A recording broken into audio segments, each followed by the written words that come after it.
사랑하고 축복합니다. 오늘부터 이제 완전한 해제가 되어져서 특별한 날이 되었습니다. 이제 모든 사람들 모이는 자리도 식사도 가능하고 또 그동안 못 해왔던 것들이 다 풀려지는 그런 날이라고 합니다. 수영장도 다닐 수 있는 그런 때가 됐습니다. 이제 마스크만 어떻게 할 것인지가 아직 결정이 안 된 것 같습니다.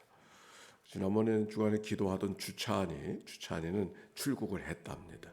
네, 그래서 지금 세계 선수권 대회에 지금 참여하고 있는데 한 보름 정도 머물러 있는다고 했습니다. 오늘 밤에 큰 비가 온다고 하는데 내일 새벽에 오실 때 좀 어려움이 있겠습니다. 어찌됐든지 또 영상으로 이렇게 같이 할 수 있으니까 같이 새벽 깨우는 습관 문화를 계속 잘 만들어 가면 좋겠습니다. 자, 오늘 성경의 말씀은 디모데서가 되어졌죠. 그동안 옥중서신을 읽었어요. 바울, 에베소, 빌립보, 골로새선 옥중서신입니다. 그래서 바울이 옥에 갇혀져 있을 때, 로마에 있었을 때 골로새, 에베소에게 또 어디입니까? 빌립보에게 교인들에게 쓴 편지가 옥중서신. 또 하나의 편지는 빌레몬서가 있는데 이제 그 빌레몬서는 도시 이름이 아니고 사람 이름이죠. 이제 그것을 다시 읽게 될 겁니다. 오늘부터 시작하는 말씀은 디모데전서, 후서, 디도서를 이 주간에 읽어 나가는데 이 서신은 목회 서신이라고 합니다. 교회를 돌볼 때 어떻게 돌보라. 즉 디모데에게 교회 책임자로 그를 세워 주었으니까 교회를 돌볼 때 어떻게 돌보라 하는 이야기가 오늘 말씀 속에서 등장하고 있습니다. 자, 1장 1절 말씀 한번 볼까요? 시작. 우리 구주의 하나님과 우리의 소망이신 그리스도 예수의 명령을 따라 그리스도 예수의 사도된 바울은 그랬어요. 이 말씀 속에 바울은 자기가 누구인가 자기 고백이 분명합니다. 그걸 정체성이라고 그러죠. 내가 누구인가? 내가 목사인가? 내가 장로인가? 내가 권사인가? 내가 집사인가? 내가 누구인가? 바울은 그게 분명했어요. 뭐라고 이야기하는 거 아니? 구주 하나님과 우리의 소망이신 그리스도 예수의 명령을 따라 그리스도 예수의 사도된 바울은 그렇게 말하고 있어요. 그리스도 예수의 명령을 따라 명령을 받은 자라고 하는 것, 즉 명령 앞에서는 순종할 것밖에 없는 것이죠. 명을 받은 사람, 미션이 주어진 사람으로 그저 그럭저럭 살아가는 것이 아니라 오늘 여기 있은 하나님의 명령을 받은 사람으로 오늘을 살아간다고 하는 것. 명령을 받은 사람은 어떻게 살아가야 되는 거죠? 내가 살고 싶은 대로 사는 게 아니죠. 명령 받은 사람, 명령하신 분의 뜻이 어디 있는가를 늘 살피고 살아가는 삶이 바로 명령 받은 자의 삶인 것이죠. 사도 바울이 지금 그렇게 고백하는 거예요. 또 그리스도 예수의 사도된 바울은, 사도라고 하는 것은 하나님의 보내심을 받은 자, 그리스도에게 보냄을 받은 자를 사도라고 그러죠. 즉 누구에게? 예수 그리스도에게 보냄을 받았다고 하는 것. 바울의 여정이 힘들고 어려운 삶의 여정이 있었고 참으로 탄식하고 내일을 알 수 없는, 오늘까지는 살았지만 내일을 알 수 없는 유라굴로의 광풍 같은 그런 여정을 살고 있었지만 그래도 흔들리지 않고 굳게 살아갈 수 있었던 것은 그가 하나님께 속한 자라는 믿음의 고백이 있었던 것이죠. 그 고백이 분명했기 때문에 그가 유라굴로의 광풍 속에, 누가 생각해도 유라굴로의 광풍 속에 갇혀져 있는 자리 속에서도 나는 저 광풍에 갇혀져 있는 사람이 아니라 하나님께 갇힌 사람이라고, 내게 속한 바 하나님께서 내게 말씀하셨다고 그렇게 고백하고 있지 않습니까? 우리의 삶도 마찬가지죠. 우리가 어디에 있든지 간에 누구에 속한 자라고 하는 사실이 분명할 때 우리의 삶이 달라진 삶을 살아낼 수 있을 것입니다. 바울은 그랬어요. 자, 2절 말씀 봅시다. 시작. 믿음 안에서 참 아들 된 디모데에게 편지하노니 나 하나님 아버지와 그리스도 예수 우리 주께로부터 은혜와 긍휼과 평강이 내게 있을지어다. 여기 보니까 디모데가 나오는데 디모데를 뭐라고 가르치냐면 내 믿음 안에서 참 아들이라 그렇게 말합니다. 미안합니다. 디모데는 주 48년경에 바울이 1차 전도, 바울이 모두 3번 전도 여행을 하지 않습니까? 로마로까지 간 것으로 말하면 4번 전도 여행을 하는데 1차 전도 여행 때 갔던 곳이 루스드라라고 하는 곳에 가게 되어졌는데 그 루스드라라고 하는 곳에서 만났던 사람이 디모데였습니다. 그래서 첫 번째 전도 여행 때 가서 만나고 두 번째 전도 여행 때 루스드를 또 가게 되어졌는데 바로 그때 가서 그 디모데에게 할 일을 행하게 되어지고 거기서 전도자로 바울과 동행하게 되어지는 이야기가 기록이 되어져 있는데 거기서 루스드라에서 여러 가지 핍박을 받고 어려움 속에 있었던 그 바울의 모습을 바라보고 그 어려움 속에 있음에도 불구하고 바울이 흔들리지 않고 복음을 전하는 그 모습이 얼마나 깊은 인상을 받았겠어요. 그 디모데가 마음이 뜨거워서 바울과 같이 전도자로 출발하게 되어지는 이야기를 보게 되어지는데 바로 그 디모데를 믿음 안에서 참 아들이라, 영적인 아들이라고 이야기하고 있는 것이죠. 디모데라는 말은 바울 사실에 모두 6번 등장하는데 고린도 후서에도 등장하고 빌립보서에도 등장하고 골로새에도 등장하고 데살로니가 전서 후서에도 등장하고 빌레몬서에도 등장하고 있는데 여기도 다시 디모데에게 쓴 편지 속에서 디모데가 등장하고 있는 거예요. 이 디모데, 우리가 영적인 아들, 영적인 관계 속에서 믿음의 자녀가 있다고 하는 게 얼마나 소중한가. 디모데는 복된 사람이죠. 자기의 영적인 아비가 있으니까. 우리들의 믿음의 생활도 마찬가지였습니다.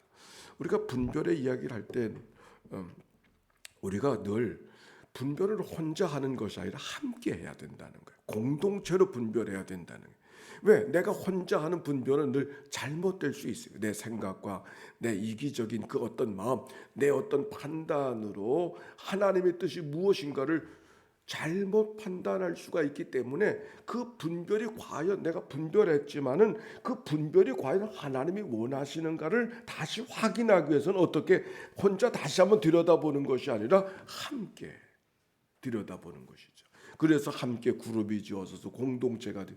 특별히 그게 무슨 몇 사람이 모여야 되는 그룹이 아니라 그 내가 분별되어지는 것이 내 영적 아비에게 이야기하고 그것이 그분에게도 그렇게 분별되었을 때 하나님이 우리를 그렇게 인도하시는구나. 그렇게 우리가 분별이 좀 더 확실해지는 것을 알게 되는 것이죠.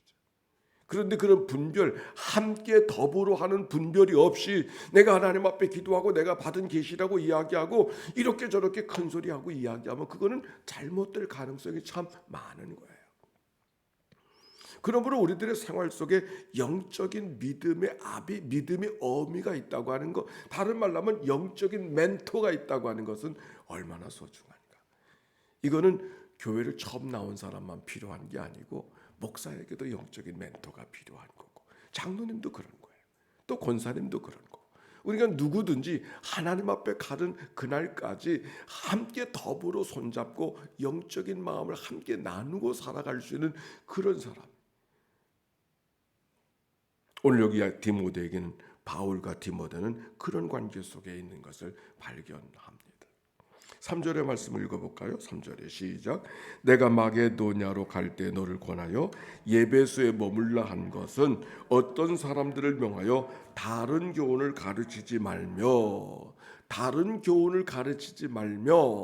이 말씀 속에 디모데의 역할이 무엇인가 하는 것을 엿볼 수 있게 되죠. 뭐예요? 가르치는 역할이죠. 가르치는 역할. 다른 교훈을 가르치려는 말씀 속에서 그가 해야 될 사명이 뭔가 하나님의 복음이 무엇인가를 가르치는 역할을 하는데 다른 복음을 가르치는데 두려워하지 말아라. 다른 복음을 막아내는데 그 사람들 앞서서서 하나님의 말씀을 가르치는데 두려움이 없이 감당해라고 하는 말씀이 이 말씀 속에 담겨 있는 거예요. 에베소서 4장 11절에 보니까 하나님의 교회 여러 사람을 세우고 선지자로 세우고 사도로 세우고 그다음에 목사로 세우고 교사로 세우셨다. 그런 말씀이 에베소서 4장 11절에 기록이 되어져 있잖아요. 그런데 그 목사와 교사로 세웠으니 그 말씀은 좀 설명이 필요해요. 성경 속에는 두 단어인데도 한 단어의 기능을 이야기할 때가 있어요. 특별히 이사야서 9장에 보니까 어떤 말씀이 있는가 하니 그 아들 그의 이름은 기묘자요 모사라 기묘자라 모사라 전능하신 하나님이라 이렇게 표현하는데 기묘자라 모사라는 말은 단어는 두 단어인데 한 단어예요. 즉 기묘자라 모사라는 말 놀라운 기묘한 모사라 그런 뜻이었습니다. 놀라운 모사라 그런 말씀이죠. 하나님의 지혜를 갖고 있는 사람을 가리켜 말하는 거예요. 목사 교사도 똑같은 거예요.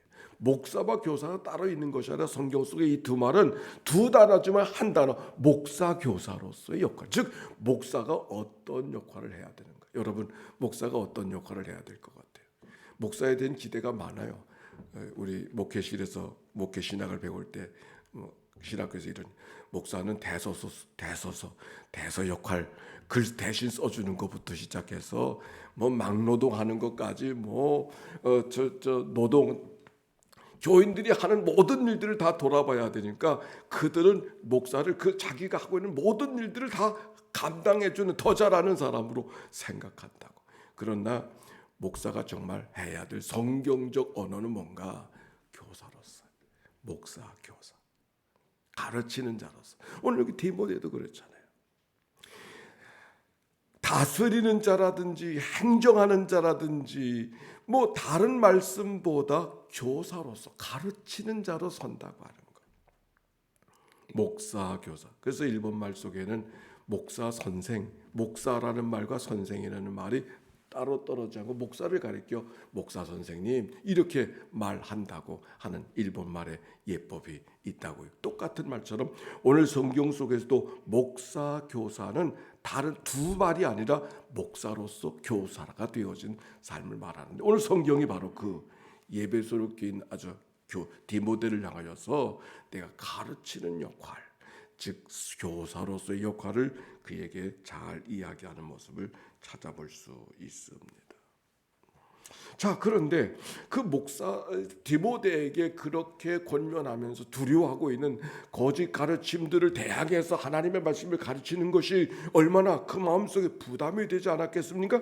그들의 용기를 주기 위해서 소망을 주기 위해서 그렇게 우물쭈물하지 말고 주눅들지 말고 하나님의 말씀을 담대하게 전하라고 하는 말씀을 가르치는 게 디모데서죠. 그 말씀을 가르치기 위해서 특별히 12절의 말씀 봅시다. 12절의 말씀에 1장 12절의 말씀 읽어볼까요? 시작.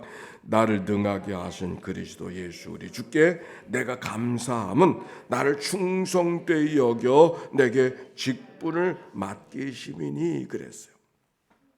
나를 능하게 하신 그리스도 예수 우리 주께 내가 감사함은 나를 충성되이 여겨 내게 직분을 맡기심이니 즉 바울이 디모데에게 가르침을 주면서 자기가 누구인가 하나님과 자기와의 관계를 지금 설명해 주고 있는데 뭐라고 이야기합니까? 능하게 하신 그리스도 예수 자기를 능하게 하신 예수 그리스도 자기는 부족한 사람이었어요. 그러나 이 부족한 사람을 능하게 하셨다. 사실 바울이 하나님 앞에 부활하신 주님을 만나게 되어졌었을 때에 그 바울이 어떤 마음이었겠습니까? 체면이 없잖아요. 자기가 예수 믿는 사람들을 잡으러 다니고 핍박하고 죽이려까지 애쓰던 사람이 자기였었는데 그 예수를 전하는 사람이 되어지고 자기가 핍박하던 그 핍박의 주체가 자기를 불러줬을 때 얼마나 주님 앞에 참 체면 없는 일이었겠습니까? 다른 사람 앞에는 설 수 있어도 그 주님 앞에 설 수 없던 사람이 바울 아니었겠습니까?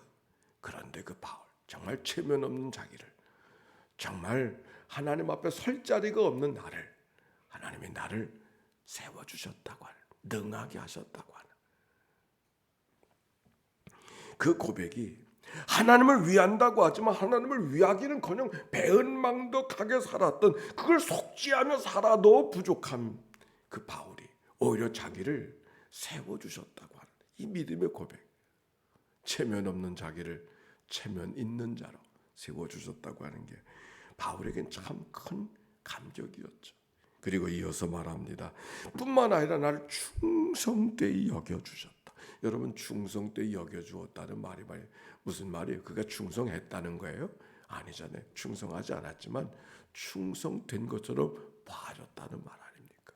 의롭지 않지만 의롭게 여겨주시는 것처럼 충성하지 못했지만 충성한 다음에 정말 충성하는 사람인지 아닌 사람인지 확인한 다음에 너 참 충성했구나 이렇게 해서 불러주신 것이 아니라 아직 한 일이 아무것도 없지만 지난 일을 봤을 때 내가 그러나 앞으로 일들을 더 잘할 줄로 믿고 믿음으로 여겨주신 충성되이 여겨주신 13절에 이런 말씀이 나와요. 내가 전하는 비방자요 박해자요 폭행자였으나 오히려 하나님 앞에 충성하기는커녕 회방자였었고 충성하기는커녕 폭행자였었고 충성하기는커녕 반대로 박해하던 사람이었는데 오히려 박해자였던 나를 회방자였던 나를 폭행자였던 나를 하나님의 일에 충성된 자로 여겨주시고 나를 불러주셨다는 이 믿음의 고백. 나의 나된 모습으로는 사도가 될 수 없었지만 용납해 주신 하나님의 은혜가 이 말씀 속에 묻어나는 것이죠. 뿐만 아니라 나를 충성되이 여겨 내게 직분을 맡겨주셨다. 직분을 맡겨주셨다. 사도로 삼아주시는 종을 말하는 거예요. 되지 못한 자였지만 복음의 전도자의 직임을 맡겨주셨다는 것을 감격스럽게 어찌 생각하면 전도자가 된다는 것은 탄탄대로가 열려지는 게 아니잖아요. 시온의 대로를 걸어가는 게 아니잖아요. 전도자이기 때문에 고난을 받아야 되고 전도자이기 때문에 회방을 받아야 되고 전도자이기 때문에 눈물을 흘려야 되는 일이 얼마나 많이 있겠어요. 그냥 그것을 왜 이 눈물겨운 자리로 나를 불러주셨냐고 그렇게 말하지 않고 오히려 그 자리로 불러주신 것에 대한 감격, 그 고백이 나를 충성되이 여기셔서 이 직분을 맡겨주셨으니 그것이 수고하는 일이고 힘든 일이지만은 많은 사람들에게 핍박과 멸시와 천대를 받는 업수의 여김을 받는 일이지만은 그러나 그 직분을 맡겨주신 것, 이 고난을 통해서 오히려 주님을 닮아갈 수가 있고 주님의 일을 대신할 수 있다고 하는 이 믿음의 고백이 바울에게 분명한 것이죠. 이 이야기는 누구에게 하는 거예요? 디모데에게 하는 거예요. 나도 그렇게 바보 같은 정말 못된 정말 하나님 앞에 체면 없는 사람이 내 인생인데 하나님이 나를 이렇게 불러주셔서 이런 특별한 사람으로 살도록 하나님이 허락해 주셨다고 하는 이 믿음의 감격이 너무 감격해서 바울이 바울의 자랑을 말하는 게 아니야. 그것이 아니에요. 지금 디모데가 어떤 마음이겠어요? 바울을 줄려 따라 나서긴 했지만 이게 만만한 일이 아니거든. 어찌 해야 될지 알 수 없는. 그러나 바울은 하나님이 나 같은 사람도 세워주셨으니까 너는 말할 것도 없어. 너는 외할머니로부터 내 어머니로부터 너는 믿음의 교육을 잘 받았지 않니? 너는 더 잘할 수 있어. 더 잘할 수 있어. 그게 바울이 디모데를 격려해 주는 말씀. 나같이 체면 없는 인생도 하나님이 불러주셔서 못된 인생도 불러주셔서 이 귀한 직임 맡겨주셨는데 너는 말할 것도 없지.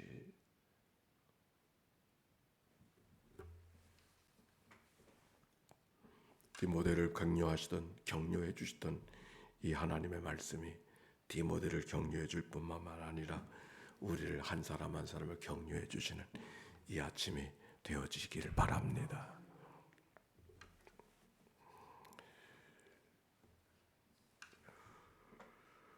14절의 말씀 한번 읽어보십시다. 14절의 말씀 시작. 우리 주의 은혜가 그리스도 예수 안에 있는 믿음과 사랑에 함께 넘치도록 풍성하였도다. 우리 주의 은혜가 그리스도 예수 안에 있는 믿음과 사랑과 함께 주님이 베풀어 주신 은혜가 넘치도록. 근데 주님이 베풀어 주신 은혜라고 하는 게 뭔가? 그게 믿음을 갖게 된 것이고 사랑이 우리에게 있다고 하는 것. 믿음의 은혜로 인하여 믿음으로 말미암아 구원을 받았나니 그 믿음뿐만 아니라 하나님이 사랑받는 자로 설 수 있게 된 것에 대한 감격인 것이죠. 세상의 모든 것들은 다 가치가 희귀성으로 결정됩니다. 보석이 다이아몬드가 귀한 것은 희귀하기 때문에 그런 것이죠.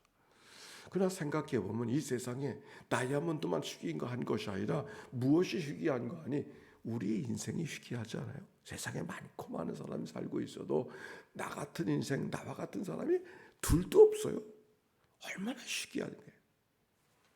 우리가 됐네 못 됐네 그렇게 말할 게 없고, 다 하나님께서는 정말 천하와도 바꿀 수 없는 귀한 인생들로 우리 한 사람 한 사람을 지어주셨다고 하는 그 믿음의 고백, 그 고백이 바울의 고백이었던 것처럼, 그것이 바로 여겨주신 하나님의 은총 안에 있는 우리의 삶의 모습이죠. 우리의 삶이 지나가는 어떤 삶을 살았는가, 그래서 너 삶이 참 귀하구나 그렇게 말하는 것이 아니라, 하나님께서 내 삶이 여기 있다고 하는 것만으로도 희귀한 것으로, 둘도 없는 귀한 은총이 우리 가운데 하나님의 사랑받는 자로 산다고 하는 믿음의 고백이 바울에게 있었던 것이다. 이 감격, 하나님의 나를 사랑해 주셨다고 하는 풍성한 사랑받는 자로 살게 되어졌다는 것이 하나님이 내 베풀어 주신 은혜인 것을, 내가 하나님을 사랑하기 전에, 하나님을 알기 전에 하나님께서 나를 먼저 사랑해 주시고 나를 구원해 주시고 내게 은혜 베풀어 주신 자로 오늘을 산다고 하는 이 믿음의 고백, 하나님을 사랑으로 알고 반응할 때뿐만 아니라 도망가던 내 인생을 주님께서 붙잡아 주셔서 하나님의 나를 사랑해 주셨다는 것을 깨닫게 되어지는 순간의 그 감격이 바울 안에 가득한 것이죠. 오늘 그 감격이 이 아침 여러분 안에도 가득한 하루, 이날이 되시기를 주의 이름으로 축원합니다. 우리 함께 예수의 기도로 하루를 시작합니다. 하나님의 아들 우리 주 예수 그리스도여, 이 죄인을 불쌍히 여기소서. 하나님의 아들 우리 주 예수 그리스도여, 천년이 교회를 주님 앞에 올려드리오니 주여 저들을 긍휼히 여겨 주옵소서. 하나님의 아들 우리 주 예수 그리스도의 하나님의 말씀을 통독하고 낭독하는 모든 종들을 주님 앞에 올려드리오니 주여 저들을 긍휼히 여겨 주옵소서. 하나님의 아들 우리 주 예수 그리스도의 하나님의 교회 직분을 맡은 모든 이들을 주님 앞에 올려드리오니 주여 저들을 긍휼히 여겨 주시옵소서. 하나님의 아들 우리 주 예수 그리스도, 오늘도 이 아침에 예물을 드려 봉헌하는 종들을 주님 앞에 올려드리오니 주여 저들을 긍휼히 여겨 주시옵소서. 하나님의 아들 우리 주 예수 그리스도, 오늘도 평상에서 이 아침을 맞이하는 식구들, 질고 속에서 이 아침을 맞이하는 식구들 주님 앞에 올려드리오니 주여 저들을 긍휼히 여겨 주시옵소서. 하나님의 아들 우리 주 예수 그리스도여, 오늘도 일터로 날려가는 식구들, 군문에 있는 자녀들, 멀리 지방에 있는 식구들, 외국에 나가는 식구들까지 주님이여 저들을 주님 앞에 올려드리오니 주여 저들을 긍휼히 여겨 주시옵소서. 하나님 감사합니다. 찬양합니다. 새 아침이 되어졌습니다. 나를 등하게 하신 우리 주님의 거룩한 은혜가 우리 가운데 함께해 주시는 줄로 믿습니다. 오늘도 나를 충성되이 여기셔서 귀한 직임을 맡겨주셨사오니 잘했다 칭찬받는 하나님의 사람이 되도록 맡은 자들의 구할 것은 충성임을 기억하고 하나님 앞에 칭찬받는 자로 설 수 있도록 우리의 삶을 오늘도 인도하여 주시옵소서. 성령님께서 모든 것을 가르쳐 주시고 모든 것을 생각나게 하시고 모든 것을 꾸짖어 주시는 말씀 앞에 오늘도 옳다함을 얻는 하나님의 백성, 우리의 삶, 나의 삶이 되게 하옵소서. 이 한날을 다 주께 의탁드리올 때 우리를 구원하신 예수님의 이름으로 기도하옵나이다. 아멘. 이제는 성부, 성자, 성령 삼일째 하나님의 크신 은혜와 사랑과 역사가 이제와 같이 영원히 함께해 주시기를 축원하옵나이다. 아멘.